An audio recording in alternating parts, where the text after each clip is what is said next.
the temporal bone. So it lies in the middle part of the base of the skull. In between, anteriorly it is frontal plate of the orbital plate of the frontal bone. Posteriorly it is the basilar part of the occipital. Laterally it is petrous part of the temporal. So if you expel out the frontal bone, the temporal bone and the occipital bone, the remaining will be the sphenoid bone. Okay. So this one is the sphenoid bone. Sphenoid bone have a body. This portion is the body. This portion, rather to say this portion. This portion totally is the body. This portion is the body. Anteriorly, anterior superiorly, you can see this one and you can see this one.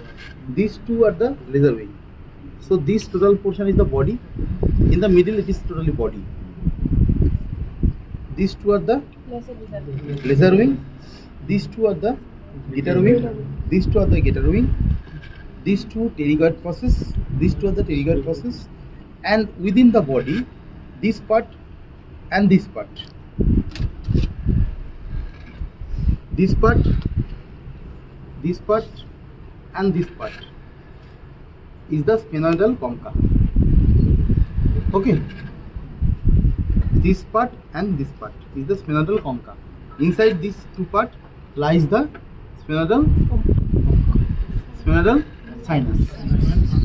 Okay, so this one is the quadrangular part and this one is the triangular part.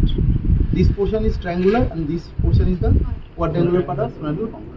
Okay, so sphenoid have a body, two laser wing, two guitar wing, two sphenoid, two pterygoid process and sphenoidal concha. Okay. Actually, this sphenoidal concha is a part of the body. Clear? So first come to the body. Body have a superior surface. This portion is a superior surface. Have an anterior surface. This portion is the anterior surface.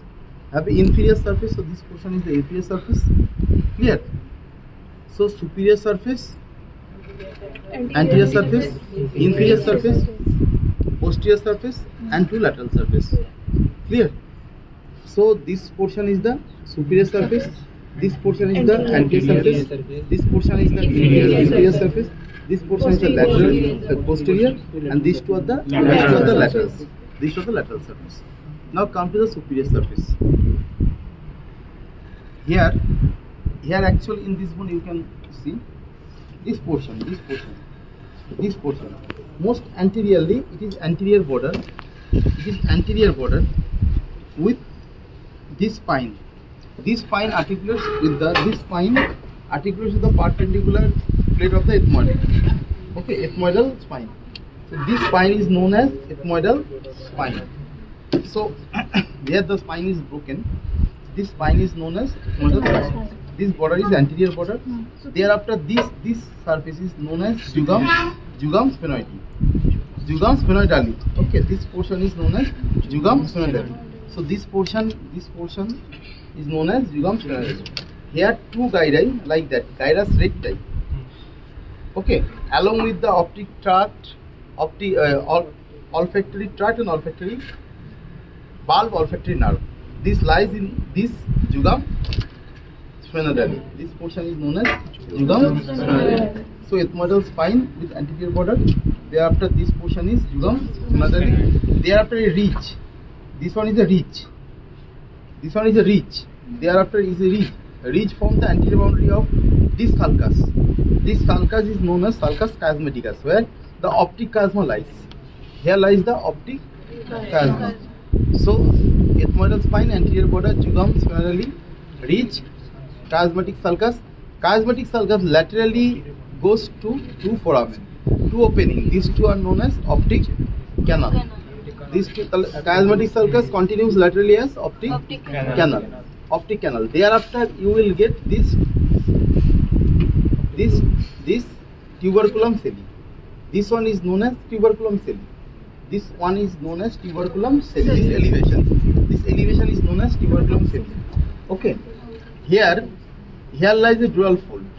This is known as diaphragma celli. This is known as diaphragma celli. Okay, so and this cavity is known as sella turcica. This cavity is known as just posterior to the tuberculum celli. It is known as sella turcica. Deepest part of which is known as hypophyseal fossa for the pituitary gland. So this portion is known as hypophyseal fossa. This one is sella turcica. Anterolaterally, here lies two tubercles. Sella turcica, anterolaterally here lies two tubercles. These two tubercles is known as middle clinoid process. So these two are the middle clinoid process. Clear? So anterior border with ethmoidal spine. These two jugum sphenorally. Thereafter a ridge. Thereafter sulcus chiasmaticus. Thereafter tuberculum celli. And this portion is known as dorsum celli. Dorsum celli. Okay. Okay. Again, anterolaterally, here lies two tubercles. These two tubercles is known as posterior clinoid process. These two are the posterior clinoid process.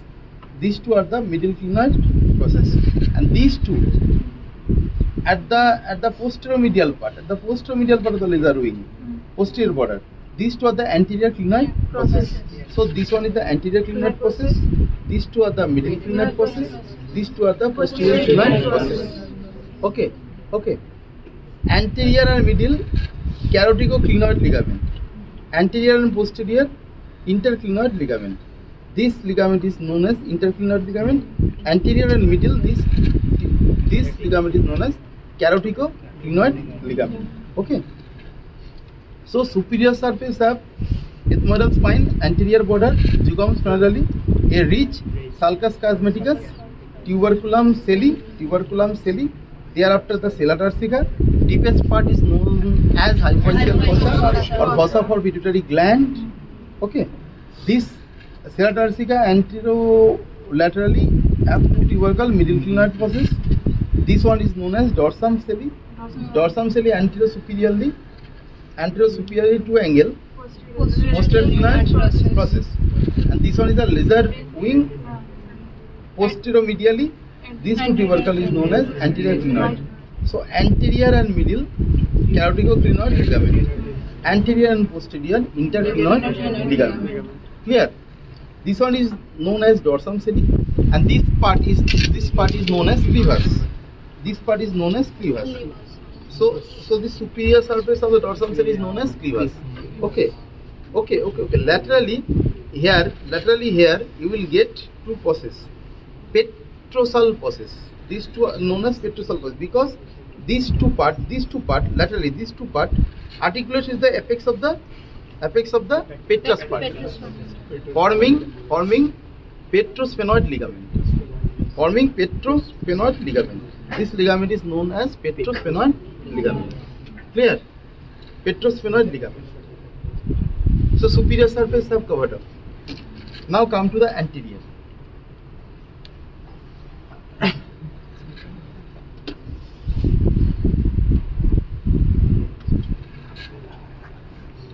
So now this portion is the anterior part.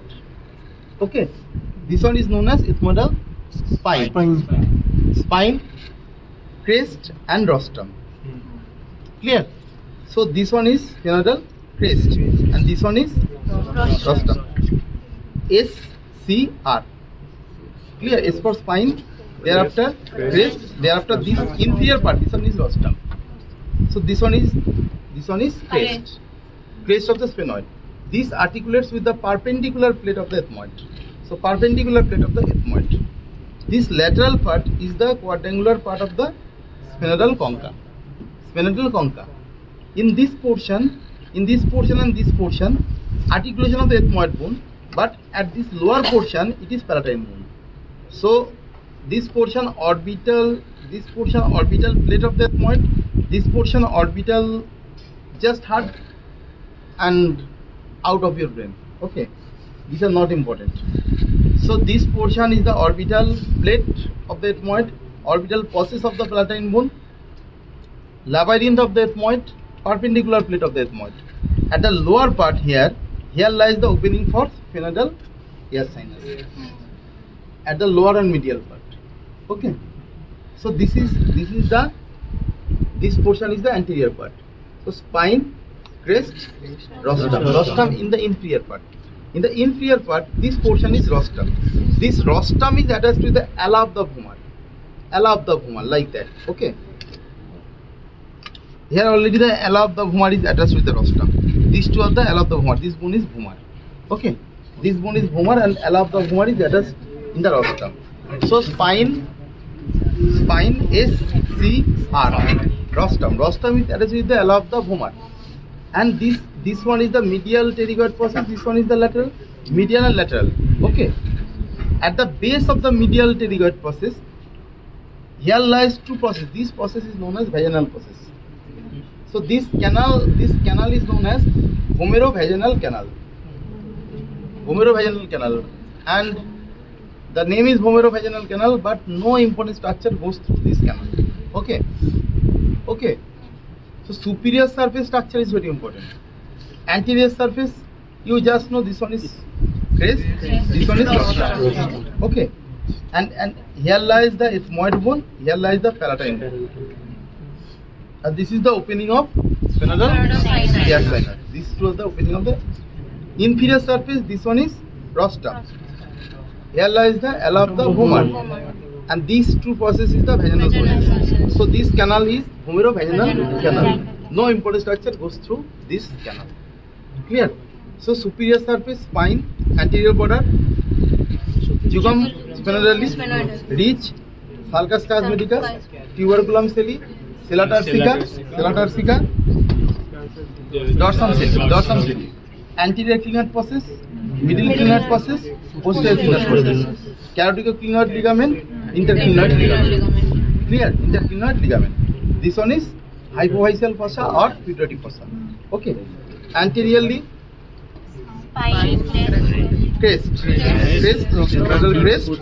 perpendicular plate of the ethmoid,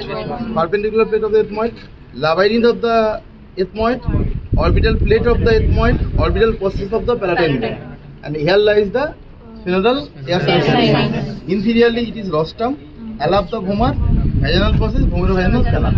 Okay. Posteriorly, this portion will form a primary cartilage joint with the basic occiput. You cannot differentiate the joint. This part is the basal part, and similar part articulates with the basic occiput. Okay, primary cartilage joint and fuses with the body at the age of 25 years. This joint also, primary cartilaginous joint, this joint, petrososphenoid joint. Primary cartilaginous fuse at the age of 25 years. This joint fuses at the age of 25 years. Okay. Laterally, lateral surface is important. Lateral surface, medial pterygoid process comes downwards from the lateral surface, and this is the two gator wing spreads laterally from the lateral surface. Clear? At the junction of the gator wing and body, here lies a sulcus. This sulcus is known as carotid sulcus. This one is important. Okay. Carotid sulcus, this sulcus is known as carotid sulcus. This carotid sulcus is bounded laterally by a elevated bony margin. These two margin is known as lingula. It will prevent the displacement of the internal carotid artery laterally. So this one is the internal carotid artery. It will prevent the displacement of the internal carotid artery laterally. Medially it is body, so it will not displace medially. So this will prevent the displacement of the internal carotid artery. Clear? So this sulcus is the carotid sulcus. This sulcus is the carotid sulcus, and by the side of the hypophyseal fossa, here lies the so-called cavernous sinus. So what is the content of the carotid sulcus? It's cavernous sinus and internal carotid artery from this bone. Okay, and few cranial nerves also lies here, but cavernous sinus is a theory part question. You all go through cavernous sinus, but location of the cavernous sinus and the internal carotid traverses through the cavernous sinus. You just remember the position from this bone. Okay. So body covered up. Superior surface, anterior surface, inferior surface, posterior surface and lateral surface. From superior surface is most important because it have ethmoidal spine, anterior border, jugum sphenoidally, ridge, sulcus chiasmaticus, very important because optic nerve, optic pathway is important. Long question. Okay, so you know optic chiasma. In optic chiasma, what happens? Crossing over. Crossing over of the optic nerve fibers. Temporal will not cross. The nasal fiber will cross. Temporal will not cross. Temporal goes like that, but nasal fiber will cross. So this one is optic chiasma. This one is tuberculum, sella turcica. Deepest part is hypophysis. Dorsal sella, posterior clinar process, anterior clinar process, and medial clinar process. Clear? Crest, rostrum. This is the attachment of ethmoid bone, palatine bone, opening of the sphenoidal diaphragm. Ala of the vomer, vaginal process, vomerovaginal canal. Primary cartilaginous joint with the basi occiput. Okay, primary cartilaginous joint with basi occiput. In the lateral part, lateral surface of the body, two medial pterygoid process comes downwards. Okay, and this gator wing will spread laterally from the lateral surface of the body. At the junction of the gator wing and body, here lies a sulcus. Carotid sulcus. Okay, carotid sulcus. In this carotid sulcus lies the cavernous sinus and internal carotid from this bone. But the contents of the cavernous sinus is 3 marks question. The main content is internal carotid artery. Clear? And the relation of the nerves in this carotid center is important. So body have covered up. Now come to the